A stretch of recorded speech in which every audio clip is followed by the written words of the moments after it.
Hello guys, स्वागत आपका फिर से एक नई वीडियो के अंदर जिसके अंदर हम कवर करने वाले हैं साइटोप्लाज्म एंड न्यूक्लियस। तो चलिए वीडियो को स्टार्ट करते हैं।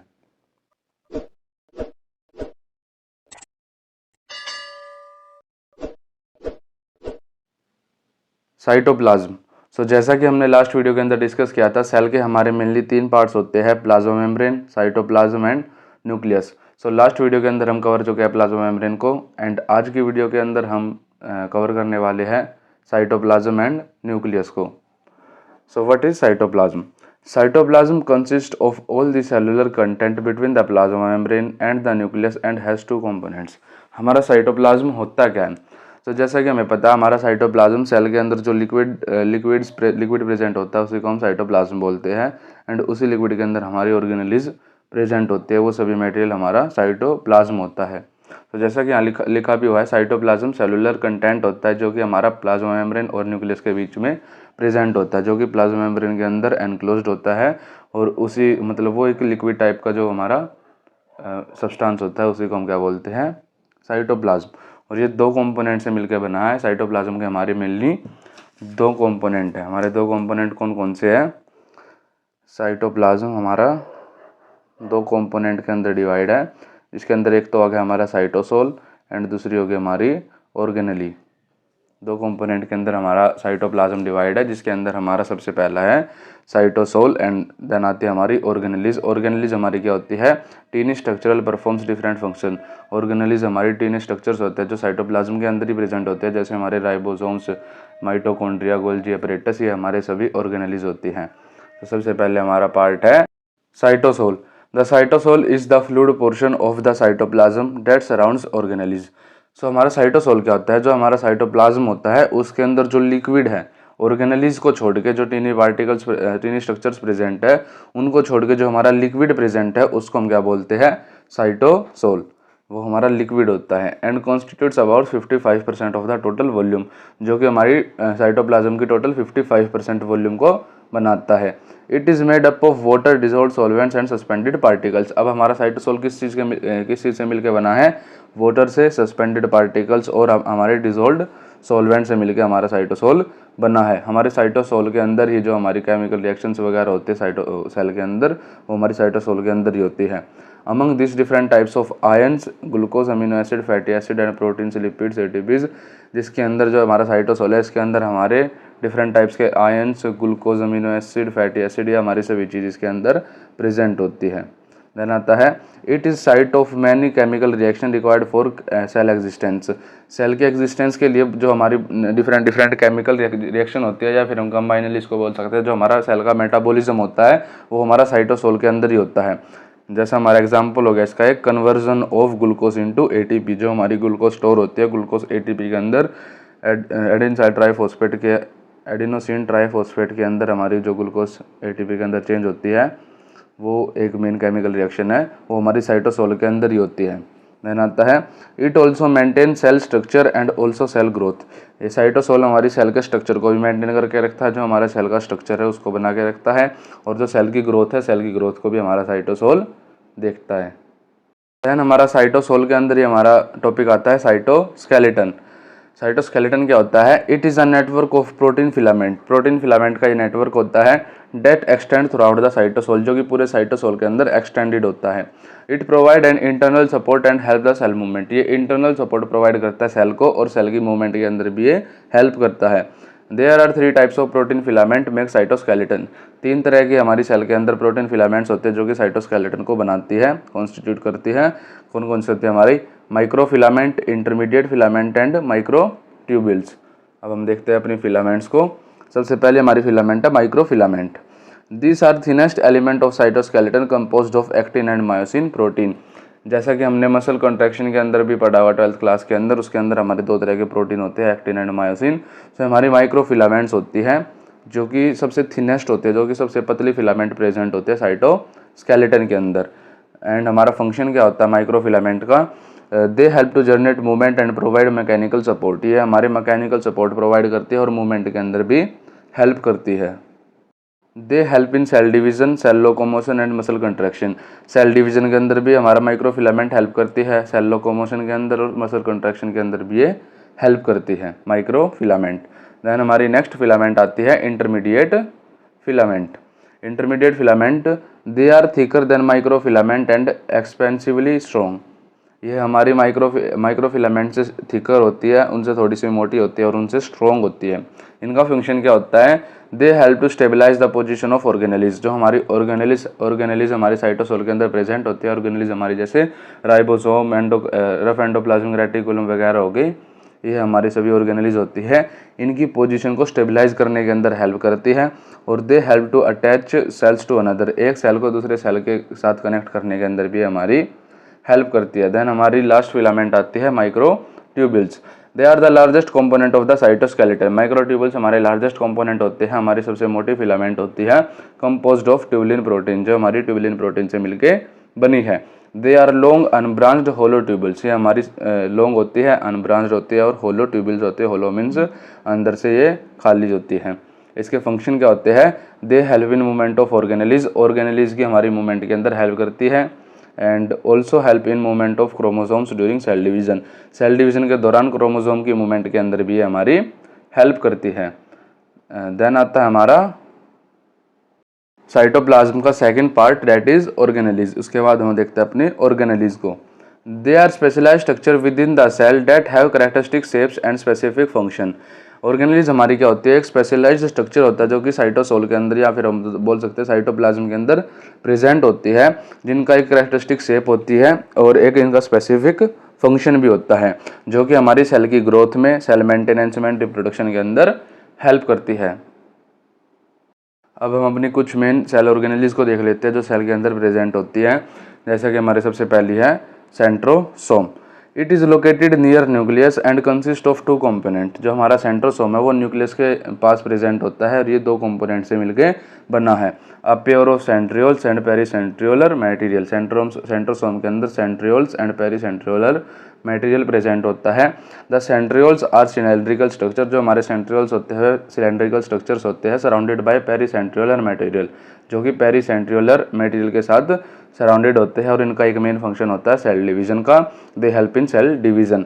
जो हमारा सेंट्रोसोम होता है इसका एक मेन फंक्शन होता है, ये हमारी सेल डिवीजन के अंदर हेल्प करता है। और जिस सेल के अंदर ये सेंट्रोसोम प्रेजेंट होता है वही सेल हमारा डिवाइड होता है, और जिसके अंदर ये हमारा प्रेजेंट नहीं होता वो सेल हमारा कभी भी डिवाइड नहीं होता। जैसा हमारा नर्व सेल होता है, न्यूरॉन जिसको हम बोलते हैं, न्यूरॉन के अंदर हमारा सेंट्रोसोम प्रेजेंट नहीं होता, इसीलिए हमारे जो न्यूरॉन है वो सेल डिवीजन की प्रॉपर्टी शो नहीं करते। देन हमारी नेक्स्ट ऑर्गेनली आती है cilia.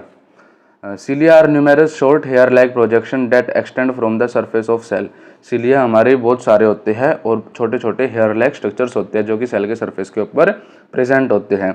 Each cilium contain 20 microtubules surrounded by plasma membrane. हर एक सीलियम के पास लगभग 20 माइक्रोट्यूब्यूल्स प्रेजेंट होते हैं जो कि प्लाज्मा मेम्ब्रेन से सराउंडेड होते हैं।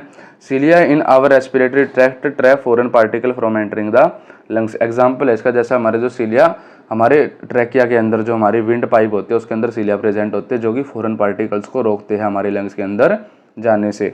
देन हमारी नेक्स्ट ऑर्गेनली आती है फ्लैजिला।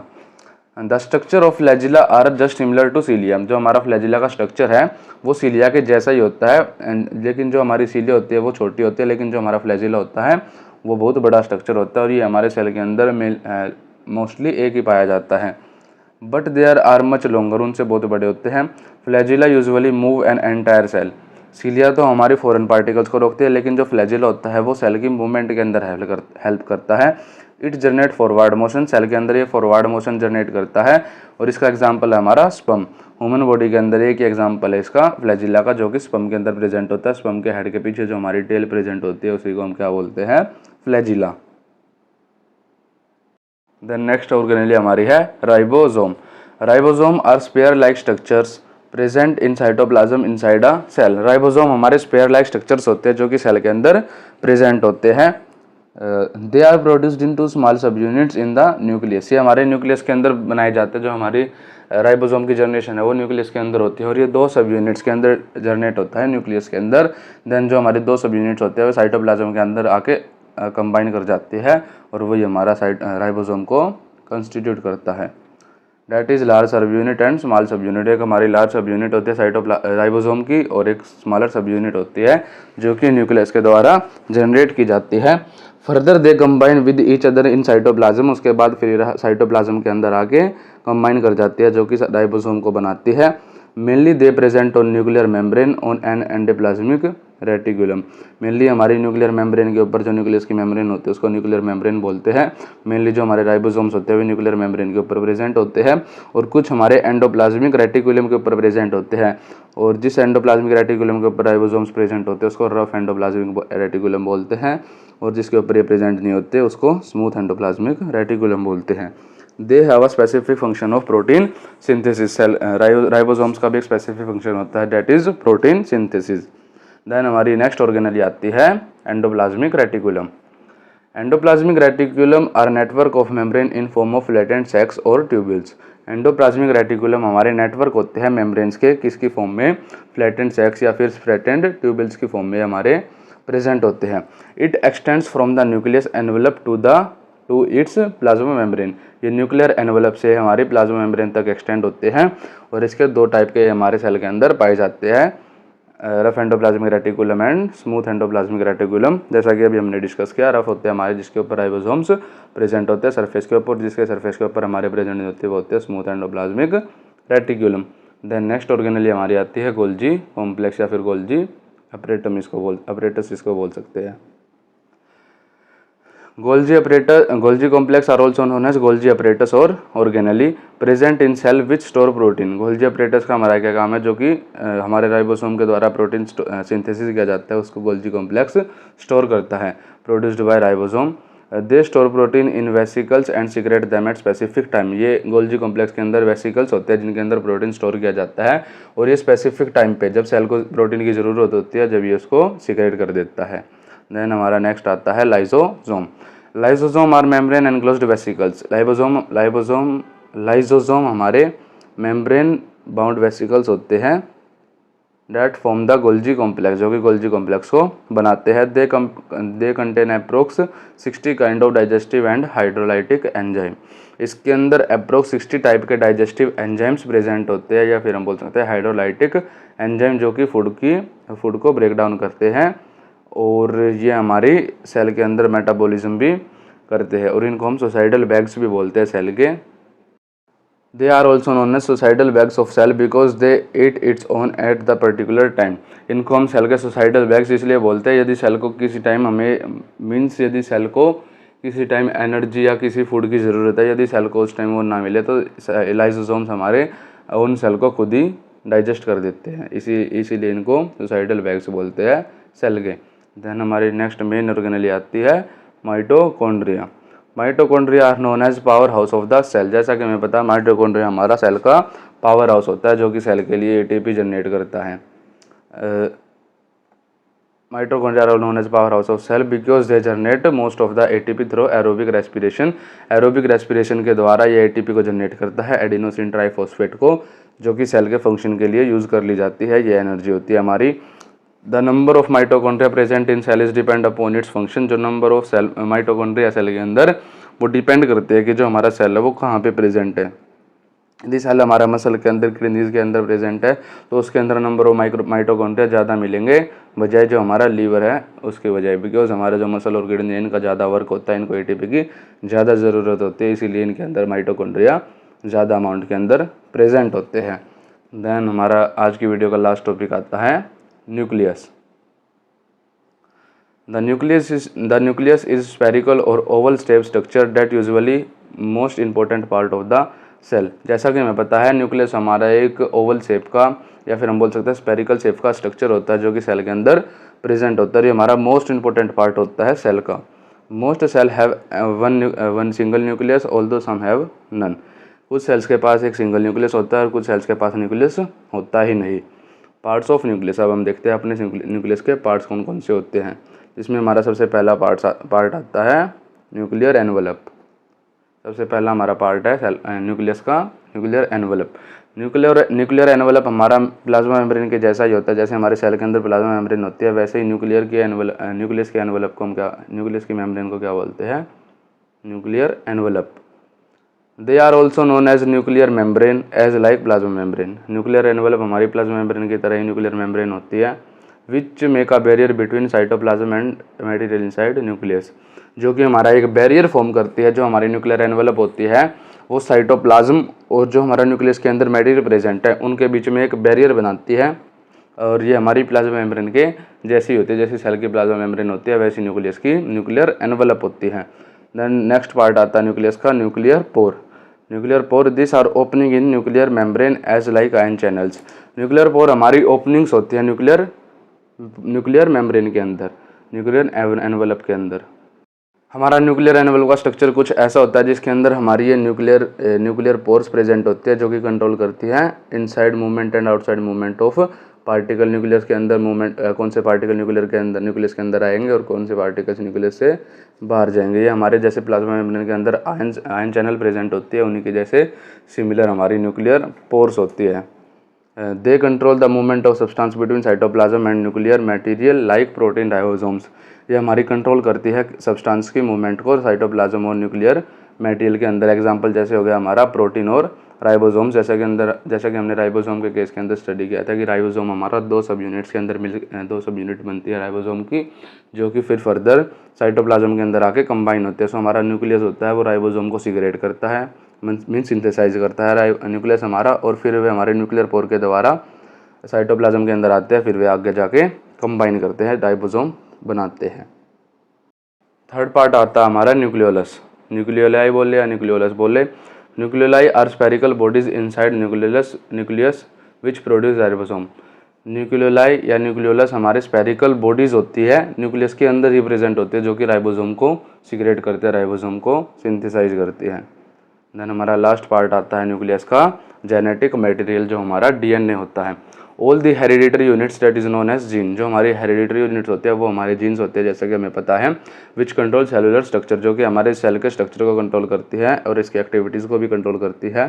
जो हमारे डीएनए और आरएनए है, जो कि हमारा जेनेटिक मटेरियल है, जो कि हमारे हेरिडिटरी फंक्शंस को कंट्रोल करता है, वो हमारा जेनेटिक मटेरियल के अंदर आता है। और ये जो हमारा जेनेटिक मटेरियल है वो हमारा न्यूक्लियस के अंदर रहता है, ये हमारा न्यूक्लियस के अंदर प्रेजेंट है। सो आज की वीडियो के अंदर इतना ही। यदि आपको हमारी वीडियो पसंद आई तो वीडियो को लाइक करें, चैनल को सब्सक्राइब करें और अपने फ्रेंड्स के साथ भी शेयर करें। Thank you.